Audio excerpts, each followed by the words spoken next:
Let me tell you of the days of high adventure.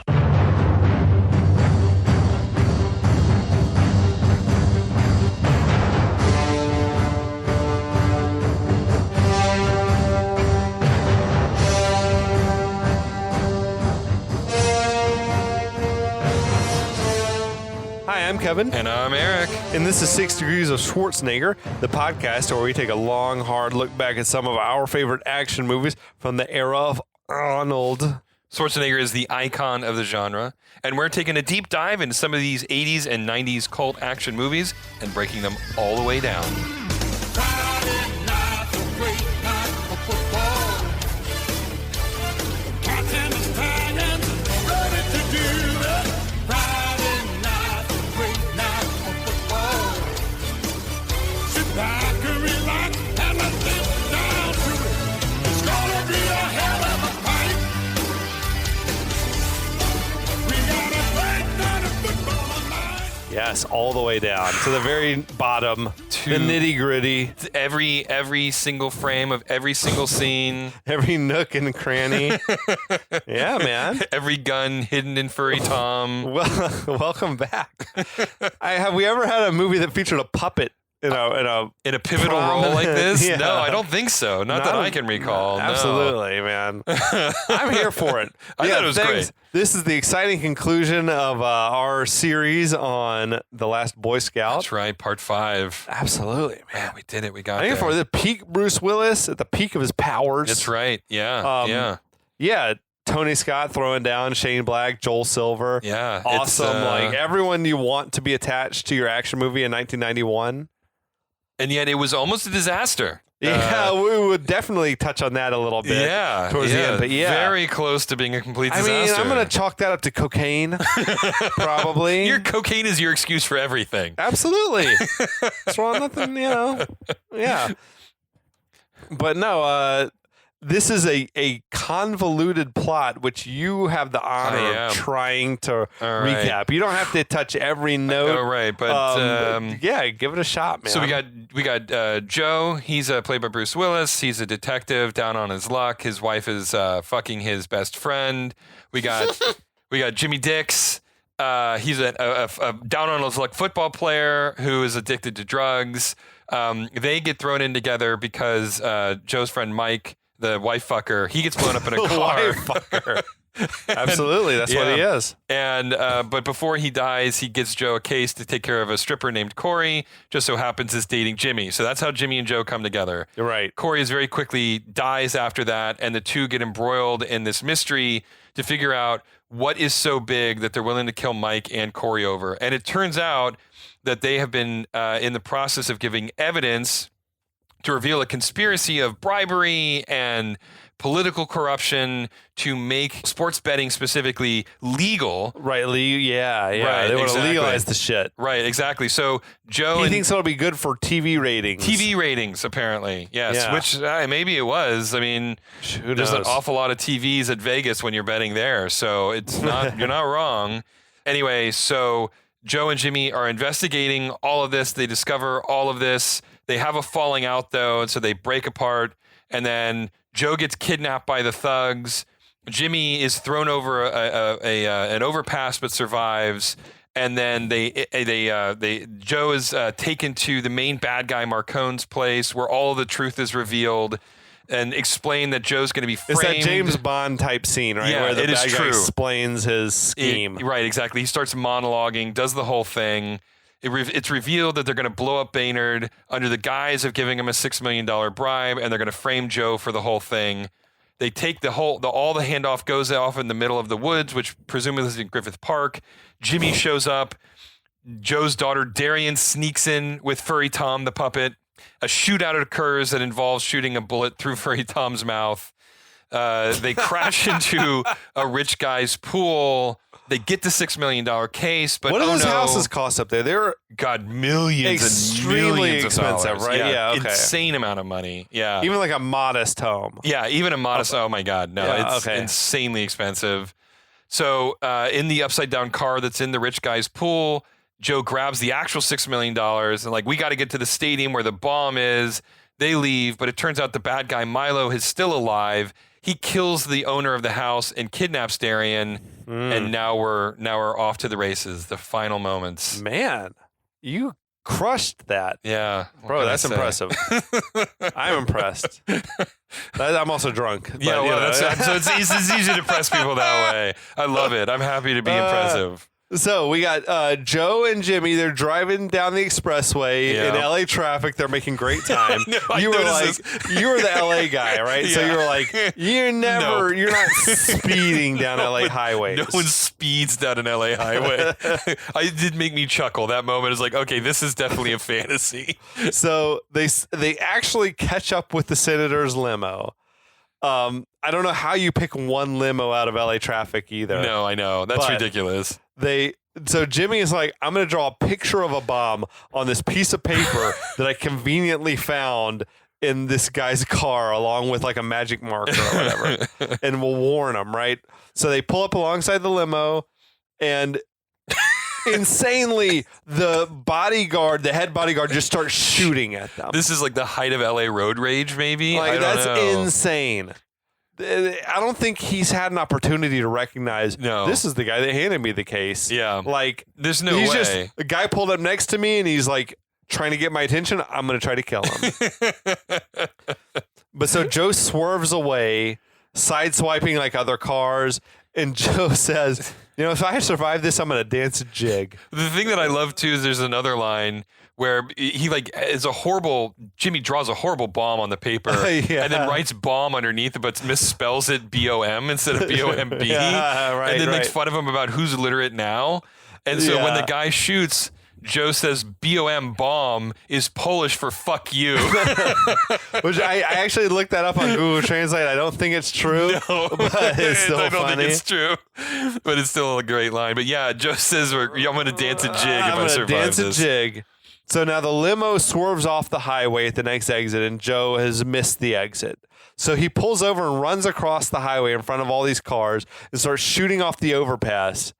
And he hits the tire of the limousine down below, and the limousine sort of runs off the road and rolls over. And then Joe jumps off the overpass down onto the hillside below, which was like a 40-foot drop. Easily. Crazy shit. And it's just become a Die Hard movie at this point, like the music and everything, and the way you mentioned, like the posture of Bruce Willis, like the way he's holding the gun, and everything. It's like, that's just John McClane. Yep. So the main bodyguard comes crawling out of the limousine, and he points the pistol at Joe, but Joe kills him. Which, how do you feel about the killing of the senator's bodyguard? I mean, like, now you're killing one guy just to save one other guy's life. Yeah, I don't know. I guess you could claim it was in self-defense, but They're also... right. The guy was maybe trying to shoot, but it's also like, I feel like you would just try to take cover and say, there's a bomb in that case. Right. Right? Like, Milo put a bomb in the case. I'm trying to help you. I don't know. In fact, I'll just kill you. I mean, the truth is we got, 15, 20 minutes left in this movie at this point? We got to get some body count. We don't have time for negotiation. Now, as all this is happening, Jimmy pulls up in the BMW and it's like, okay, we got to call the cops. And there ain't no way he got from the highway down to where they are that fast. Not a chance. Now, up on the overpass, we see Milo drive by. And he grabs the car phone in the car he's in and makes a phone call to the car phone in the limo. And I'm like, that makes no sense. No, how did he get the number for the phone in the limo? How did he even... I think we're supposed to think that he could have seen that they had captured the limo, but he could not see that from the driving. No way. It would have made more sense for him to call the car phone in the other car because both those cars were owned by the same guy. So, like, maybe it's programmed into the phone. That would have made more sense. Yeah, you're right. Because, it makes no sense. None of this makes sense. No. But Joe answers the phone and asks, he's like, it's Milo. It's like, are you calling from the bottom of the pool? Which was kind of funny. Milo's like, no, I'm on my way to the stadium and I've got a friend. And then he puts Darian on the phone with Joe. And Milo tells Joe, you better back off or I'm going to show your daughter what a hot date I am. Oh, God. This gross. Creepy guy. So Joe tells Jimmy that Milo has got Darian, and the only thing we can really do is try to get to the stadium first and get Marcone and, like, trade him for my daughter. Yeah. So Joe grabs that briefcase with the bomb in it out of the limo and gives it to Jimmy, and Jimmy sticks it in the back seat. And now we've got like a dangerous game of like which case is which shaping up for sure. But so I'm Joe, seeing double. 4 crusties. 4 crusties. So, but Joe finds an arsenal inside the limo, which is very convenient. Yeah. But also, I feel like it kind of makes sense because this is like a like a car driven by bodyguards. So maybe they did have weapons in there. Yeah, maybe. But there's like these exploding shotgun shells that are called shredders. Shredder rounds. In there. And it's a very convenient plot device to find. But, it kind of makes sense. Joe says, we're heading to the stadium. Jimmy's like, I'm in. They saddle up. For some reason, they're like, here, take this trench coat. Take this duster and pull it on. And like pull it on jackets. It's crazy. It makes no sense. No. So they arrive at the crowded stadium, and I was bothered by the fact that what is like clearly the USC marching band is performing. And also I noticed in the background half the crowd had like umbrellas out, even though it was sunny Los Angeles. And I'm like, this is like, we shot this the same day as we shot the rainy shit earlier. Yep. And then did you read the shit I read about like they had all these extras that rioted? Oh, yeah. I did hear about that. Where they had the extras out to film the stadium scenes, and I think they told them, okay, you're coming back tomorrow for another day of filming. And then they decided they didn't want the extras back for another day, but no one told the extras. They showed up and they were pissed off, and like they called the riot police to disperse the crowd. Fucking crazy, unreal. shit. Like someone got fired over that one. I There's hope so. No That's question. nuts. I mean, in the end of the day, just pay all the extras and say, but we don't need you. Yeah, just leave, please. Just leave. Yeah. Anyway, they parked the car basically like in the players' lot next to Marcone's car. And Jimmy was like, that's Marcone's car, and keys the shit out of it, which I love. Yeah. So Joe and Jimmy, they jog into the stadium, but Jimmy quickly pulls Joe out of sight when they come across like some policemen. He's like, oh, by the way, you're wanted for murder.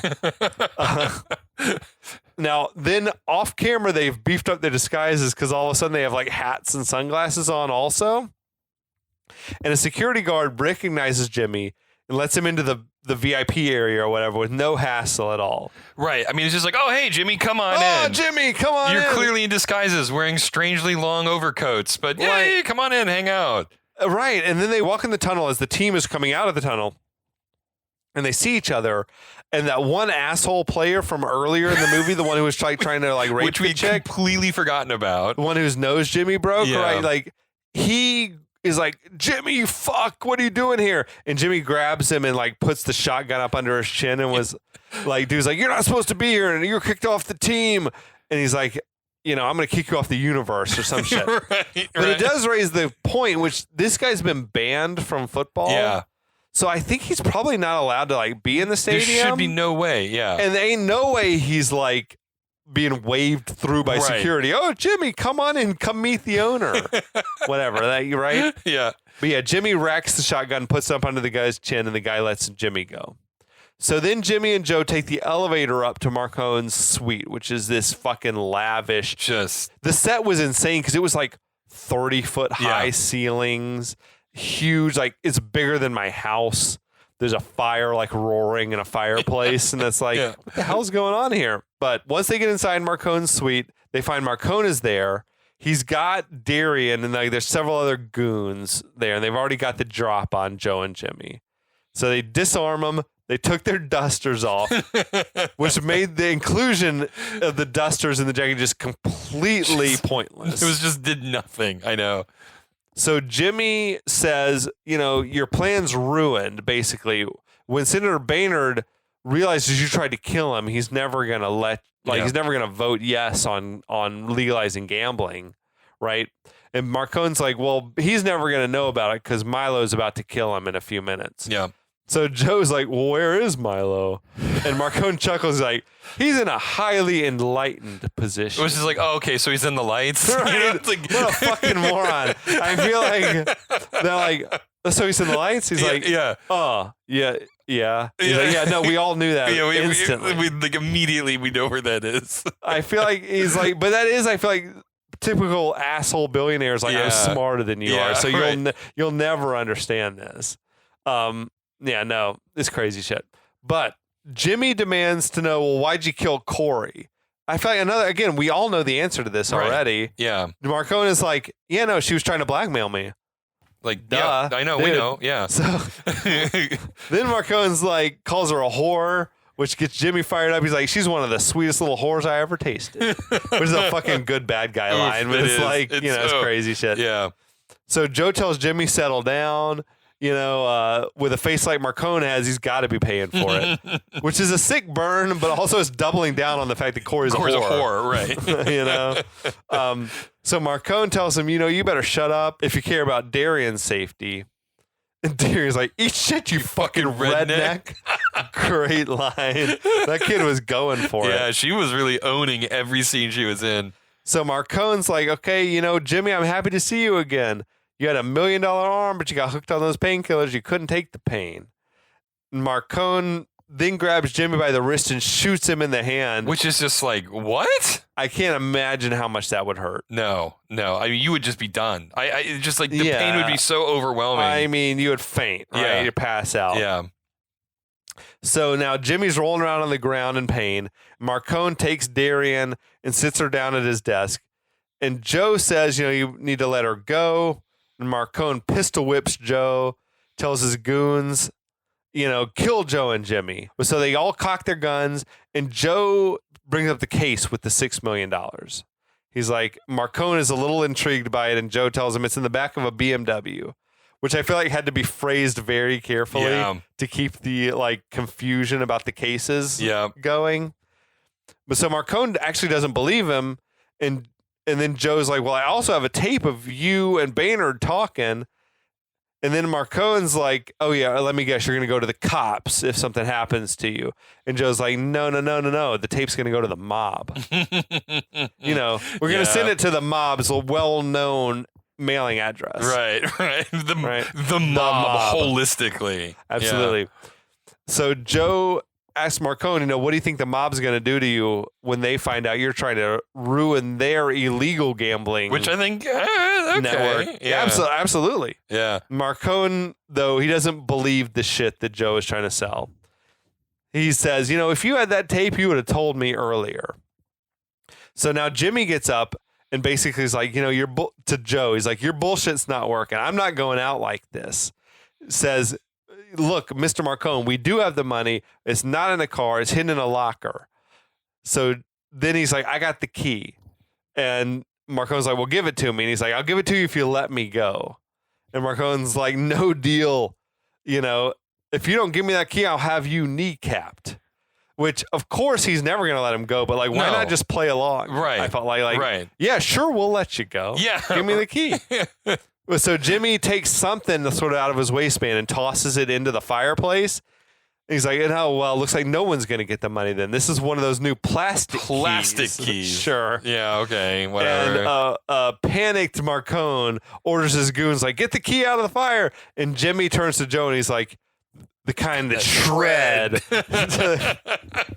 I'm not sure you needed the coded language anymore at this point. It could have been just like, it's a shredder. Get down. Get down. So Joe yells for Darian to get down. They all hit the deck as this shredder shell in the fireplace explodes, killing a few goons that were nearby. So now goons are running around on fire and shit. Chaos everywhere. Joe grabs the shotgun that loaded with shredders and starts just blowing dudes away. I think they edited a lot of violence out because I think he shot one dude in the leg and I feel like his leg fully exploded. Oh, God. They cut it out, God. But while all this shit is happening, Marcone sneaks out the back. Yeah. So they kill all the random goons that are around. And now Joe and Jimmy and Darian are getting out of there. And Joe is praising Jimmy basically for his quick thinking. Marcone is going straight to his car, but now he stops when he notices that white BMW is parked right next to his. It's got a briefcase in the back seat, which of course is the bomb case. Right. But Marcone shoots out the window, grabs the case, gets in his car. No one seems to notice that there's just gunshots ringing out in the crowded parking lot.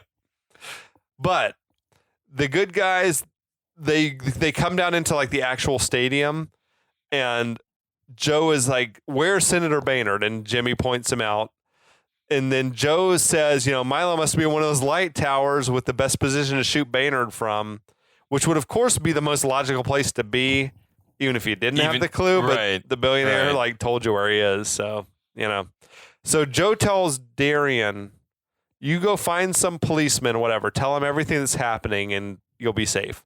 And Joe tells Jimmy, try to get Boehnert's attention home to take cover. So Joe starts climbing upstairs into like the nosebleed area of the stadium. A couple of cops jump out and try to arrest him.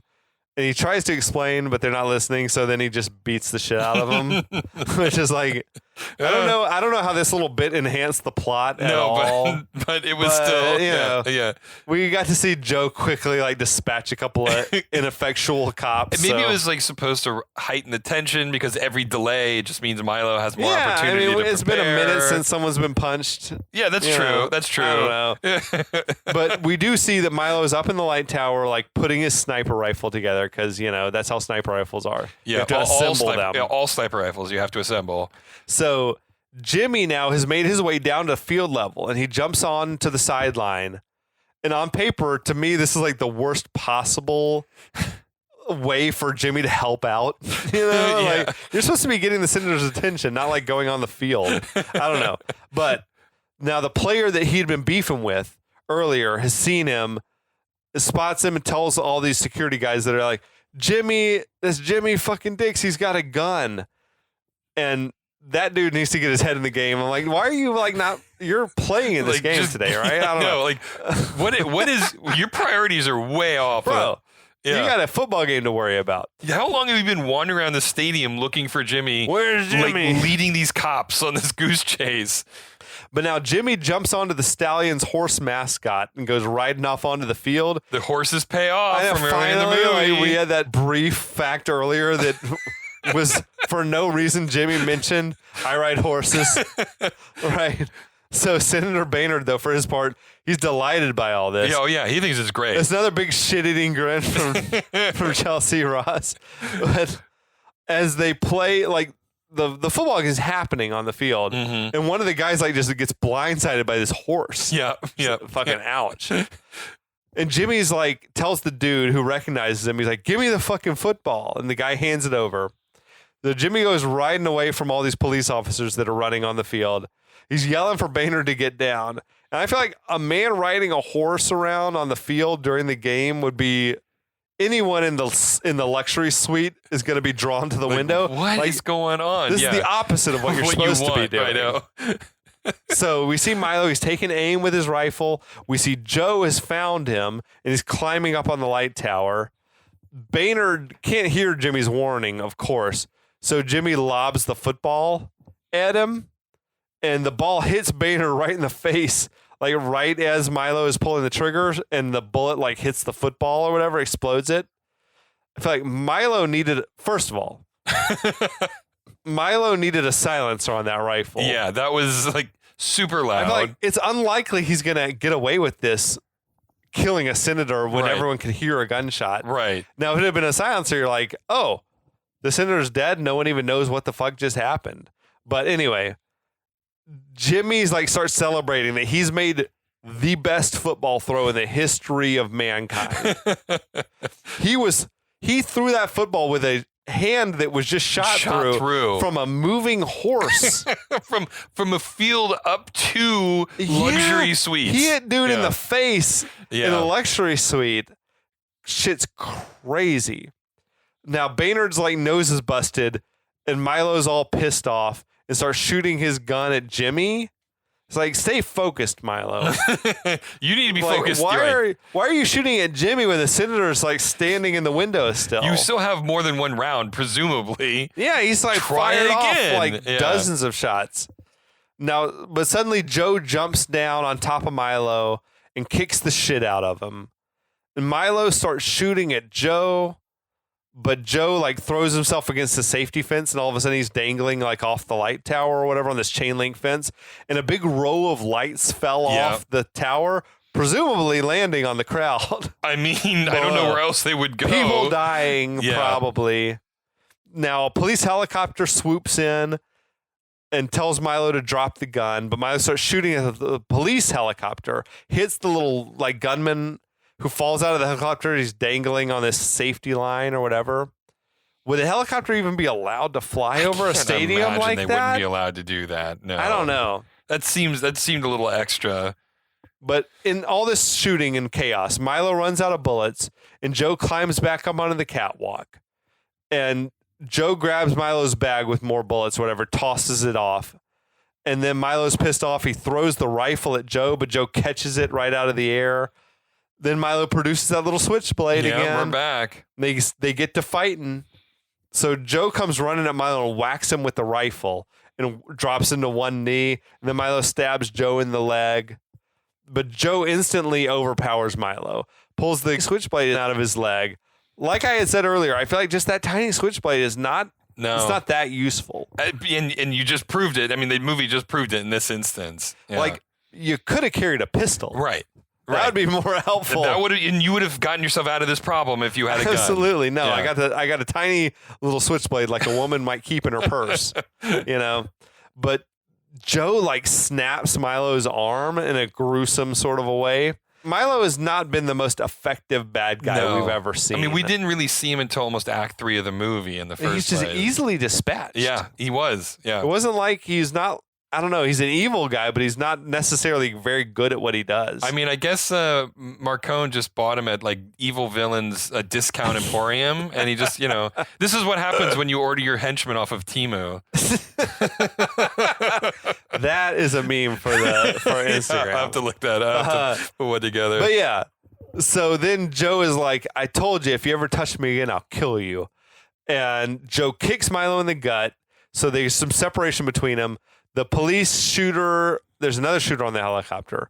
He pumps Milo full of bullets. Milo falls off the light tower. As this police helicopter is passing underneath, Milo falls down into the rotors. Just like, that was one of the most gruesome shits I've ever seen in my life.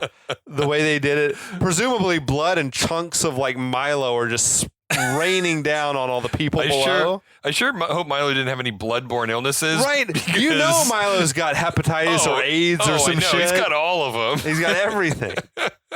So the crowd goes really silent, and Joe starts dancing a jig up on the light tower. Yeah, that's right. Yeah. And this Irish like fiddle music starts swelling. It's fucking great. And then don't they like, what is he doing? It's like, is he dancing? I think he's dancing. Yeah, it's amazing. No one can believe their eyes. The crowd's loving it. Jimmy has somehow reunited with Darian. Yeah, that part now? I don't know how that followed through. And Jimmy is like, for a dancer, he's one hell of a detective. Which I thought was a pretty good clever, line. right? Yeah. I don't know how the fuck they found each other again. I don't either. But yeah, happy ending. So later on in the parking lot, Joe is asking Darian, what's up with the trouble you've been having in school, which seems that would not be happening. This seems like there's a time and the place for everything. So it's called college. Senator Boehner pops out and is like, he's the one, this is the guy that's been harassing me. He's probably the mastermind of this whole thing. Arrest him. And Joe asks Boehner, head or gut? And Boehner's confused a little bit, but Joe punches him in the gut and punches him in the head. I'm pretty sure you go to jail for punching a senator. Assault on a public official, yeah, generally speaking. No matter how much like they might deserve it, you're going to jail tonight. But this is the ending of every Die Hard movie, isn't it? Oh, it's yeah. The police are everywhere, and it's like the quiet moment with the family or whatever. Yeah. So, yeah, it's like a mashup of like Deputy Chief Dwayne T. Robinson like popping out and be like, oh, what about all the damage you did to the Nakatomi Tower? And then you got Holly McClane slugging Dick Thornburg or whatever. Yeah. So later still, Sarah has arrived, the wife. Jimmy's getting his hand patched up as Darian's watching on, and Darian goes running off to mom. I feel like Jimmy needs like major surgery on his hand. He needs to be in a hospital immediately. He needs like surgery ASAP if he ever wants to have a hand that works again. Yeah, exactly. But for some reason, Jimmy then tells Joe, you're really a bastard. And then Joe's like, and then some. And then some. That's the rule of 3. That's Number the third time it's 3. paid off. Yep. So Sarah walks over to inspect Joe. She tells him, she's so sorry for what she did. She's begging for forgiveness. She's like, I'll buy a dog. This is a payback to earlier when she was like, I'm lonely. And he was like, get a dog.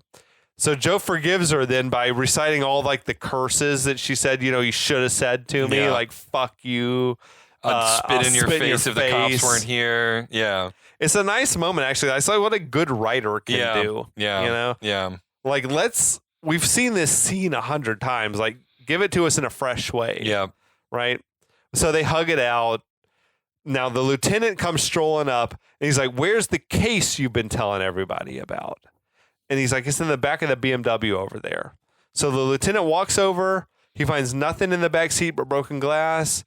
Jimmy and Joe seem confused while the lieutenant pops the trunk. And he's like, here it is. And he goes to open the case with the $6 million. Yeah. Which this was the bit that has confused the shit out of me. I mean, it makes sense. Yeah. But I feel like in the confusion and the chaos of all this, they should be telling him, like, don't open that case. Don't open the case. I don't know what's going on, but don't open. It could be a bomb. Right. Right? Like, what? But what case did the lieutenant think he was looking for? So, yeah, the lieutenant thought he was looking for the bomb. The money. So, no, for the bomb or for the money? I thought he was looking for I don't know. It doesn't make sense. Yeah. He's like, where's the case? And he's like, it's in the back of the BMW. And I guess he must have thought he was looking for the money because he opened it no hesitation. Right, exactly. But he should have thought he was looking for the bomb. Right. If he's asking him, where's the case you've been talking about, and that's the bomb. Right. That's the bomb is in the case that you've been talking about. It's a little confusing, but luckily he pops the case open and there's $6 million there. Right. So Jimmy and Joe start laughing their ass off. They're like, they realize Marcone must have taken the case with the bomb in it. So now we see Marcone arriving back at his house. He's popping that case open and boom. Those poor Dobermans. I know. I felt bad for the dogs. Because they're like standing there on either side of the case. I mean, they're dead as shit. I guess if nothing, at least it was so quick. They're not going to feel anything. And that bomb was huge. It blew the whole house up. They can see it from the stadium that they're in. Right. And his house was right up under the Griffith Observatory. Yeah. Which I'm like, I can only imagine that it's got to be like one of the most expensive houses in the city. God, I know. And they apparently reused that exact explosion effect, like in Last Action Hero. Yeah. For the house, for Schwarzenegger's house blowing up, or his ex-wife's house, something like that. Yeah, crazy shit. Now, later still, they're back in Joe's neighborhood, where Joe and Sarah are talking while Jimmy's playing football with Darian. And that's when I got to looking at the locations. Okay. And saw this house, because they like had this establishing shot of like a cliff overlooking the ocean. Yeah. That's a $10 million house. They had the address, the street address of the house they used. How does Joe, I don't know what it would have been back then. Certainly more than $1 million, like certainly a couple million. Oh, yeah, without a doubt. Yeah, those houses are got to be insanely expensive. Zillow said even his modest house, Yeah. it's got mansions now on either side, but it's still that modern, like mid-century modern sort of little modest house. Yeah. But it's a $10 million house still. So good for Joe. Yeah. And whatever his Secret Service pension, That's maybe you save the pension. president and you get a little hazard pay. Maybe. Yeah, maybe. I don't know. But Darian comes running up and she asks if she can go show Jimmy to her friends. And Joe's like, he's not a puppy. And she's, come on, he's fucking famous, the daughter says.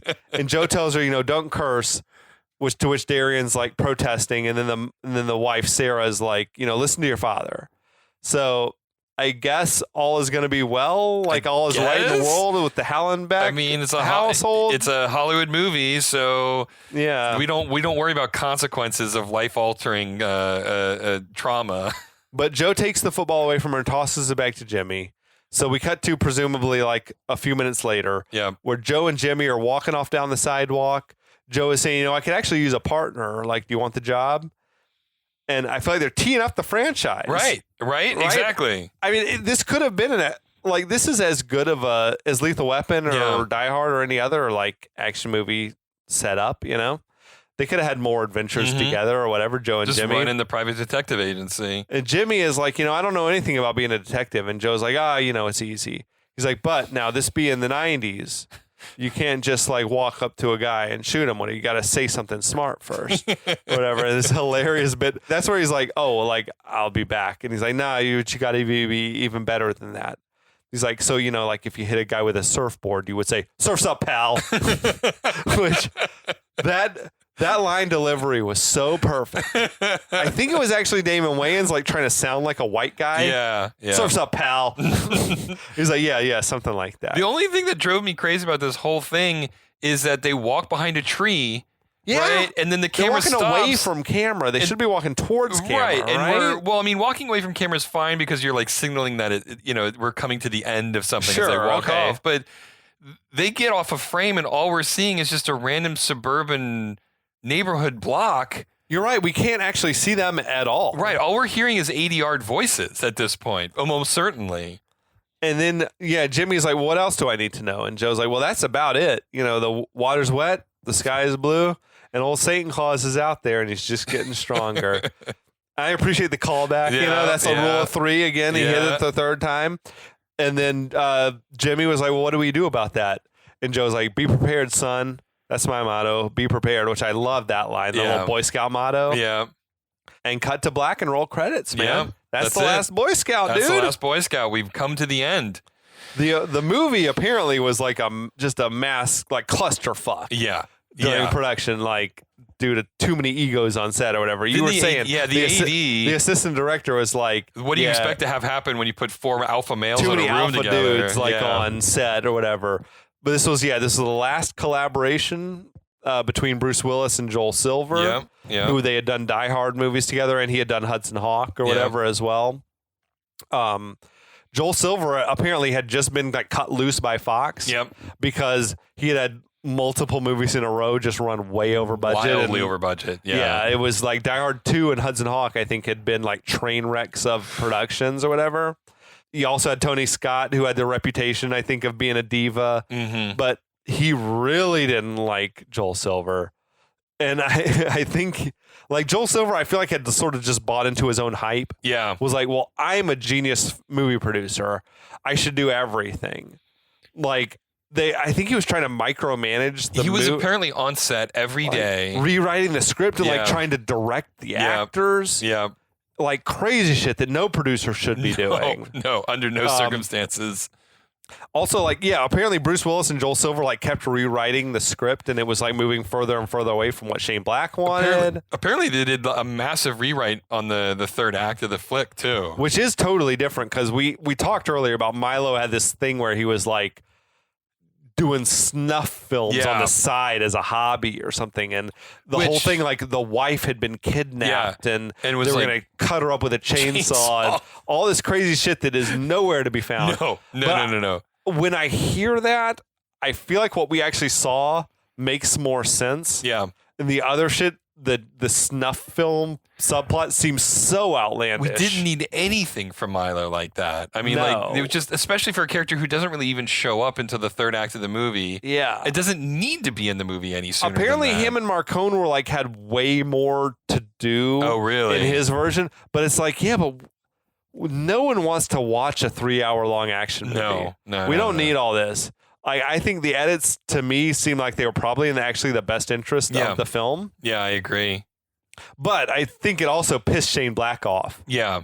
And it pissed off Tony Scott as well. Yeah. Who was like, I was telling you before, right after this movie, Tony Scott went and he did True Romance. Yeah. And in the movie, there was this asshole film producer who was like a fucking coked out piece of shit.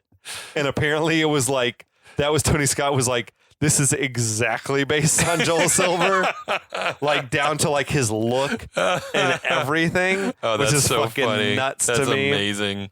But yeah, Tony Scott and Shane Black, they were unhappy with the finished movie. So Warner Brothers took the movie to like test audiences, and they thought it went poorly. And Warner Brothers, apparently they brought in Stuart Baird, as we mentioned, to like completely re-edit the movie. Yeah. Probably to cut it way down. I think they had to, like we said, it was NC-17, so they had to cut a lot of violence out. Yeah. When we say all this, It sounds like every movie that we talk about that's gone horribly wrong. But I feel like this one came out still a decent movie. Yeah, exactly. It's still like, a fun, watchable movie. Like, I would recommend this one to anybody. Yeah. If you like Die Hard, if you like Lethal Weapon, you'll like this movie. Yeah. If you like 90s action movies. It's not as good as those, but it's close. Yeah. The movie was a moderate success. It cost $43 million to make. It made $60 million domestically. I couldn't find the overseas numbers, but it probably made money overseas as well. Yeah. The year was 1991, which was crazy. So I got to looking up other 91 flicks. The biggest grossing movie of the year was Beauty and the Beast. Okay. But number 2 was Terminator 2. Oh, wow. And it's crazy to think that Terminator 2 and this movie came out the same year. Because Terminator 2 was so polished. Right. And the special effects were groundbreaking. So clean. Yeah. And this one was like, it's just your basic cop, like shoot 'em up movie. Yeah. Nothing special about it. The effects never looked great. It was just the explosions were good. It was a gritty, violent flick. Yeah.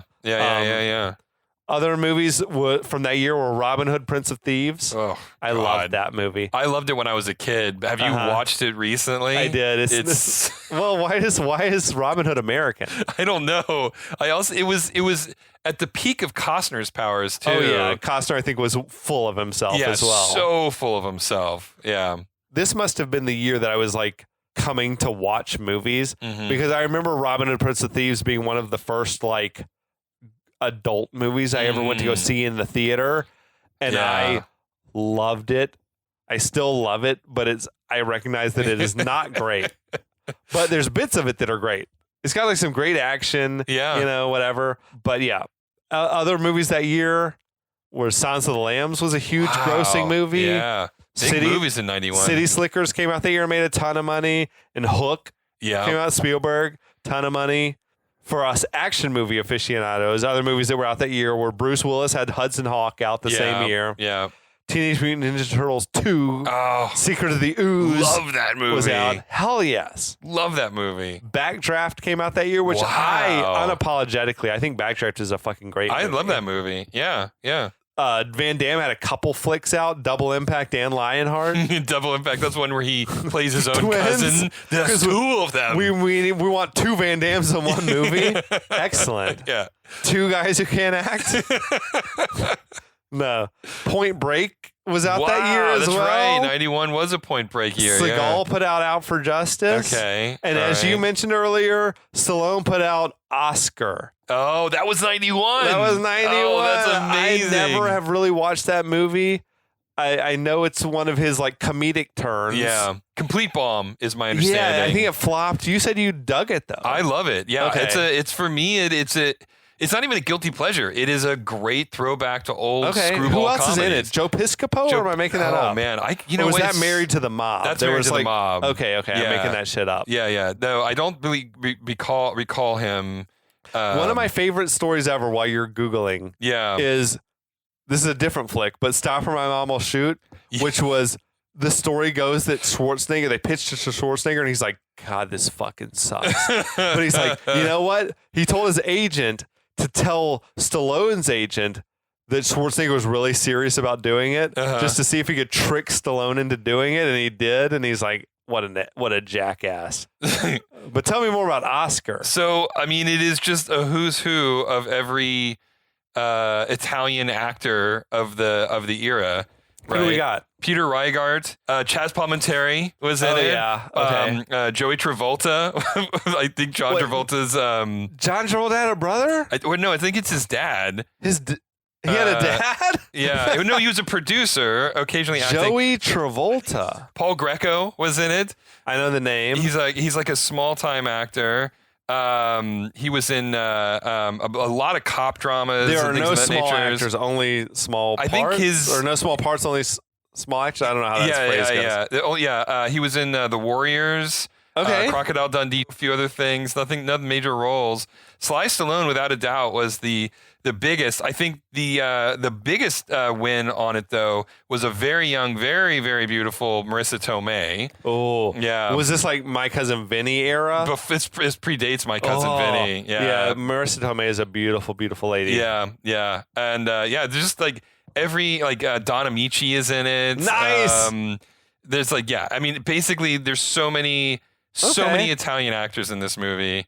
But maybe if it pops up on Netflix or Max or whatever, I will check it out. It is. I think it was highly underrated, and it is a great throwback to classic screwball comedies of the 40s and 50s. I mean, it's a total farce. I feel like the reason why those movies flop is because it's just so outside of what people expect from a Stallone movie. I think that has a lot to do with it. That as it's well. like Stallone fans. This isn't the type of movie they want to watch. Yeah. And people who want to watch this type of movie don't like Stallone movies. Right. Exactly. So it's like, what are you trying to do here? And it's a shame too that sometimes your own celebrity can like hinder your own movie, because if I think if it was someone other than Stallone, of course, and it wasn't billed as a Stallone movie, it would have had a completely different feel. Yeah. Right? But that being said, I thought Sly was great in the movie. Okay. I thought he was. I mean, again, he wasn't. He was sort of playing the straight man who is trying to deal with these insane circumstances. Okay. He wasn't himself. Was he like trying the head to be of funny. a crime family? He was or the head of a something? crime family. Yeah, Okay. exactly. And then like Marissa Tomei, I believe, played his daughter.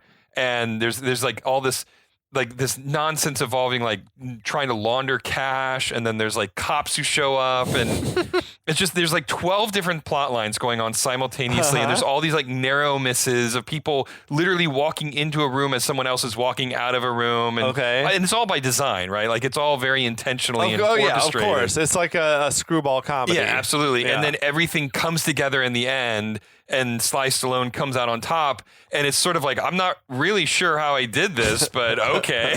Like he gets everything that he wanted, and he was like, he's sort of just been a passive sort of observer to a lot of it. So, but yeah, I really like that movie. That's completely off topic. Oh no, though. I feel like for our listeners, that was our bonus episode on Oscar, because I don't think we're ever going to probably I don't know do that we're going to. whole... Oscar's way outside of the milieu. We can't go that deep on Oscar. No. It's too far out for us. I'm already dreading the day we have to talk about Junior. Oh, we'll get there. Which I've still never actually watched. Oh, you've never seen Never Junior? seen it, but I do have it. It came in a box set of like Schwarzenegger comedies. Junior is an interesting film. Well, you know, they thought they could recapture that twins magic, and I think it didn't go that way. Happen. Who played the love interest? Who was the woman? It was someone famous, right? Yeah, she is famous, and I don't remember her name. Was it Emma Thompson? It was. Yeah, that sounds right. It was, in fact, Emma Thompson. You called it. I nailed it. I'm good with the movie trivia, trivia, even movies I've never seen. Yeah, you nailed it. Yeah, but we'll get there. We'll get there, listeners. One day we'll do Junior. Hours of Junior content is coming your way at some point. Oh, God. We're loathing the day here as well. I know. But it has to be done. It has to be done. But as always, we thank you for sticking with us to the bitter end. I like this movie. I do too. I actually really enjoyed it. This is definitely a recommend. Yeah. If you hadn't ever seen Last Boy Scout, you need to check that out. Yeah, I agree. Do yourself a favor. I agree. I think it's worth watching, not just as an artifact of the 90s, but as sort of like a piece of work from a lot of just like the people at the top of their game of that era. And it's like this and Last Action Hero was similar, because Last Action Hero was John McTiernan and Shane Black and Schwarzenegger and all the heavy hitters together in one movie. Tywin and it's like, Lannister. What happened here? Yeah. That one, but this one was a good one. This one was a good one. Last Action Hero didn't go the way they expected it to go, but it was still. It's become a cult now. classic. Yeah, you watch it now and you're like, oh no, this was good. Yeah, this should have been big. It should have been big. I agree. But no, it's fun to watch, even if you're not looking at it through the lens of sort of its historical context. Yeah. It's a fun kind of potboiler neo-noir thriller. A grown-up, R-rated, violent story. Yeah. You know? Yeah, that's absolutely. what I'm here for anyway. Absolutely. I know. Hey, that's what this whole podcast is about, largely. Well, thanks for joining me. Yeah, and me. I'm here too, damn it. Yeah, we're both here. What the fuck? What just happened? Who? No. How did you get in here? As always, though, thanks for listening. We're going to be back real soon with, I think, our election special series. Yeah. Very teaser. interesting. Think about action movies where there's an election playing out in the background. That could be your clue. It's A Few Good Men. I know, I'm sorry. I don't Not A Few think Good I had Men. it. It's All the President's Men is what I was thinking of. absolutely, yes. We're going deep. We're going deep. It's it's Mr. Smith Goes to Washington. Yeah, definitely. That's the one. Yeah. No, but guys, as always, thanks for listening. Thanks for Tell listening. your friends. If you like what you're hearing, we want to blow this podcast up. Always. So yeah. I'm out of words. No, we'll see you soon. We'll be back.